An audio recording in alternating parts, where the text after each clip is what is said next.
National Weather Service in Pueblo has just activated the emergency alert system as a test. The warning alarms on weather radio station WXM 52, WWG 44, WNG 579, KJY 81, WWG 23, WXM 54, WXM 56, KWN 60, and WNG 664 have also been activated as a test.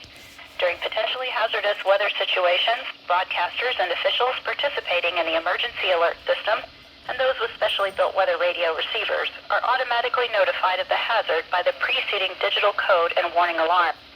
Tests of the digital code and warning alarm are normally conducted by the National Weather Service every Wednesday between 11 a.m. and noon. If hazardous weather threatens near the normal test time, the test is postponed to the first good weather day. The digital code and warning alarm will be activated for selected watches and warnings affecting South Central and Southeast Colorado. For more information on the coverage areas of our 9 transmitters, go to our website, weather.gov/Pueblo, and under local information, click on the NOAA Weather Radio page. This concludes the weekly test. We now return to routine programming.